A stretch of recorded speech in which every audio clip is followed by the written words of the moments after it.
What's up, YouTube? This is Too Raw for TV. All right, so before I get into this video, I want to give a big shout out to the brother Aaron for showing love to the channel via the PayPal with another donation to the channel. So shout out to you for showing love, brother. So your video request, and I will try to talk about that topic tomorrow on this channel. Salute to you for showing love. All right, so this is a bit of a shocker considering the source. The latest Daily Mail JL Partners poll asked the American public to rank presidents from the last 50 plus years. The results show the public rank current President Joe Biden as the worst president in modern history. Even worse than the longtime reviled Richard Milhouse Nixon, who of course resigned in the wake of the Watergate scandal back in 1974. So the poll had the presidents ranked as so. Number 1, Ronald Reagan.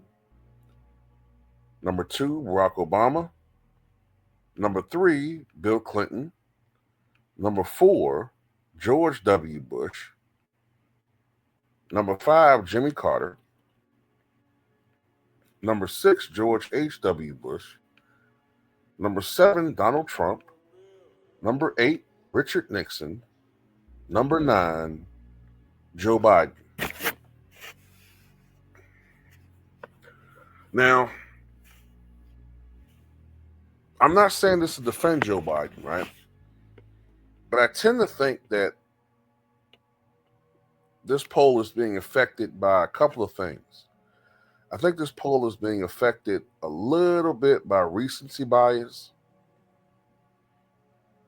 and revisionist history. People are suffering right now. I don't care what the latest jobs report said. The economy is not good. Inflation is still bad. People are still angry about a lot of different things going on in this country. The racial strife, the immigration crisis, the growing tensions as far as overseas between Ukraine and Russia and all the other countries that are allied with each one of these different countries. And it's just an atmosphere of tension right now, you know. American people feel like they're being screwed. And you tend to blame the party that's in power, and that's Joe Biden. Joe Biden has been relatively ineffective as president. He doesn't even convey any measure of strength as far as in his actions or even in his appearance. He just seems like a feeble old man who should not be where he is. And he's just been a very ineffectual, weak president, you know. But I think that's kind of pushing him down, because I can make an argument that Jimmy Carter was a worse president. Jimmy Carter was a good man, but Jimmy Carter's presidency was far, in my opinion at least, far more disastrous than Joe Biden's.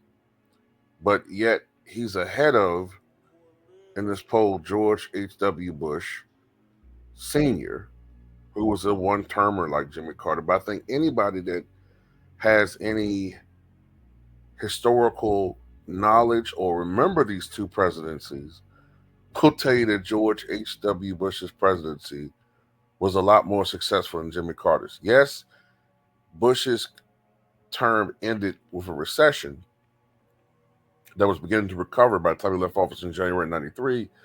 But his presidency, to me, was a lot more successful than Jimmy Carter's. Jimmy Carter's was absolutely just mired by severe inflation, stagnation, gas shortages, energy crises. You know, the American spirit you just had a feeling like the country was past its better days. Then, of course, you had the Iran hostage crisis. It just was a really bad time. Whereas with George H.W. Bush's presidency, aside from the economic issues the last year or so, you had the fall of many communist regimes across the world, including the big enchilada, the Soviet Union. The first couple of years of his presidency, the economy was actually pretty good.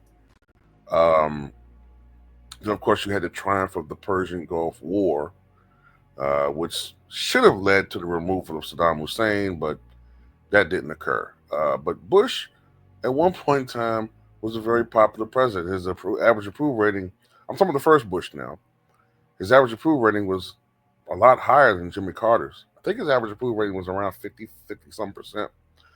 So trying to figure out how the hell his son is ranked higher than the daddy, when most of us remember George W. Bush for being, even though he got reelected, he was a failure. I mean, he led us into a needless war, which led to the deaths of like 5,000 U.S. soldiers, over a million Iraqis. Iraq to this day is still unstable. Uh, you know, the economy faltered in his second term. Katrina was a disaster. You know, the Bush administration was led by a bunch of neoconservatives. They were trying to, they were the one Republican administration that were warmongers. Bush was a war criminal. So at the end of the day, in my opinion at least, Dick Cheney was a war criminal. So I don't know how the hell he's ranked this high, you know. But, it is what it is. At the end of the day, I'm a little bit shocked that Joe Biden is this low. I would assume that he would have been maybe right where Trump is or a little bit above. But this is the guy that beat Trump. But then you could argue he led to Trump coming back into power because Trump all of a sudden didn't look so bad when you look at where the state of the country is right now. But anyway, tell me how you feel about this. How do you feel about this poll? Do you think that this is right? Do you think that, look, incidentally,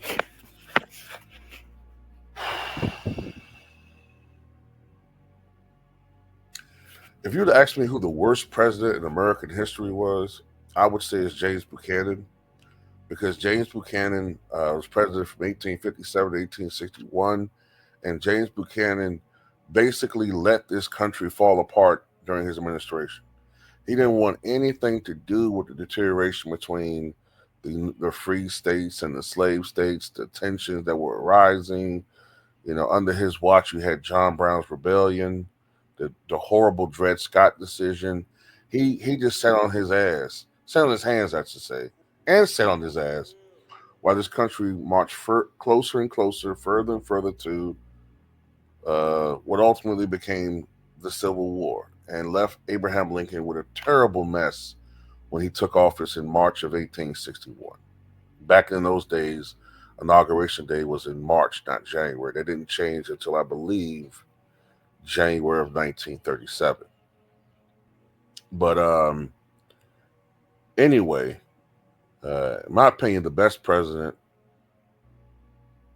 I would have to say, is Abraham Lincoln. I would think that's the best president we've ever had.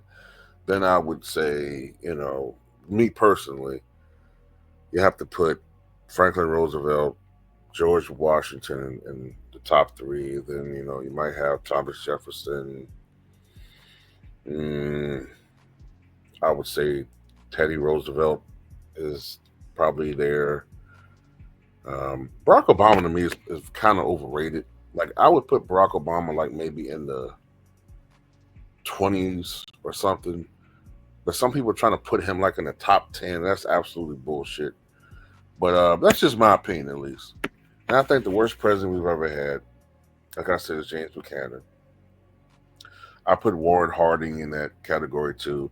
Although people forget, when Warren Harding was president, he was very, very popular. The man won over 60% of the vote when he was elected in 1920. But he had, at the time, when he died in August of 1923, the country was just getting ready to explode. Well, well, I shouldn't say the country, but Washington was getting ready to explode in what would be the biggest scandal up to that point, the Teapot Dome scandal. That happened under Harding's watch. Now, while Harding wasn't directly responsible or a part of it, he elected people who were very corrupt, friends of his, cronyisms, um, and but anyway,